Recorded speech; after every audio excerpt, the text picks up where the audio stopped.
Guys, we are back here with Dr. Jason Smith, physiatrist here at Atlantic Health, home of Atlantic Sports Health. And, we're talking about lower back injury, specifically disc bulge. And we talked about the difference between disc bulge and disc herniation. Doc, if you can go over that and give some of us analogies, and what's the difference between a disc bulge and a disc herniation, and also, what is a disc and how does it work in the spine? We have a great model here that maybe you can kind of share. Sounds good. So, we'll start back with the basics. So a disc is basically like a pressure relieving system that sits in between our vertebrae within our back, whether it be in your neck or your lower back. Over time, as with anything, it starts to get worn down, beat up, and start to get aspects of wear and tear. So that's where you start to come in with the terminology of disc herniation, disc bulge, disc extrusion, things of that nature. Disc herniation truly is an umbrella term that encompasses any type of change to this disc.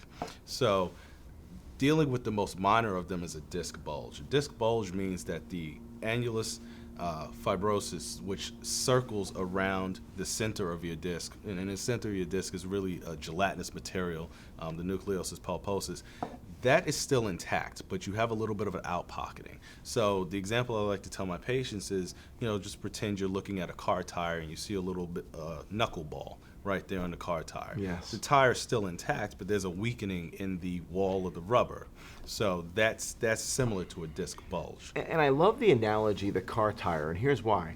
The car tire, the tire itself is the actual disc, Correct. the annulus fibrosis, right? Yes. The rim is the vertebrae. Correct. And the air inside, the air is really the nucleus pulposus. Now that's Correct. air, but it would be a liquid type of Correct. material. So imagining stacking, 12 car tires on top of it, Absolutely and that's right. your vertebrae, That is right? correct. And then that rubber is that annulus, is Yes. that fibrous connective collagen tissue that wears down over time due to age and poor posture. Absolutely. So now if you take that a step further, once the annulus fibrosis has been broken, or the wall of the tire has been broken, you start to get seepage of some of the gelatinous material outside, and that's where you get an actual herniation. And as that increases in size, that's where you change the terminology to an extrusion, which I tend to use an analogy of picture the jelly coming out of a jelly donut. It's either running up or down the donut. And then you also have what can be called a disc fragment, where some of that jelly has now broken off and is kind of free floating around that spinal canal and causing significant discomfort. Wow. It's interesting because our tires unfortunately do wear out, right? On our car, and those car tires around our spine, That's right. which we're talking about here, do wear out. I think, we mentioned some things that, how do you prevent that? How do you slow that process down, right?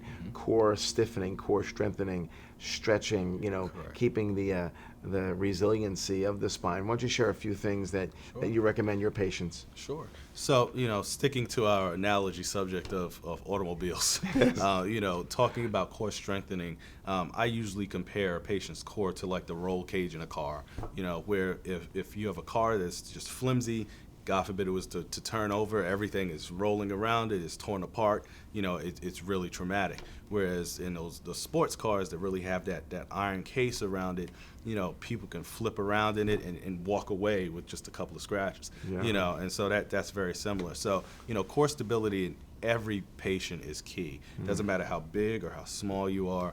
Obviously you don't want to carry around too much excess weight because that puts a different type of pressure on it.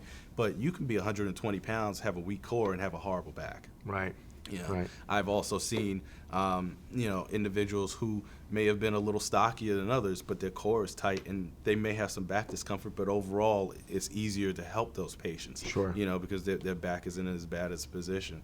So. I love the analogy, the roll cage, right? I mean, when you look at those racing cars and they're so strong, keeps everything intact, keeps that driver safe. Well, that's your core. So that roll cage is made of steel, right? And so we have to create a steel strong core to help support our spine. I like also the analogy of the big, huge, 100, 200-foot antennas that stand up straight up, that are unique, I think, radio antennas that have these guy wires all around them, and that antenna is the spine, and the guy wires are all the core muscles that help stabilize that spine. So to keep those car tires healthy in your spine, that stack one another, that annulus, and keeping from disc bulge or worse, disc herniation. Right. Keep that core strong. Take advantage of doing core stiffening exercises. Those are really important, right? I mean, because I know crunches now, it's been proven that the crunch is not a great exercise because it puts us in flexion, and we don't want to do that. Correct. Yeah. So guys, thanks so much for joining us. Dr. Smith, thank you so much. Great explanation, great analogies. Hopefully this gives you a better insight on having a healthy spine.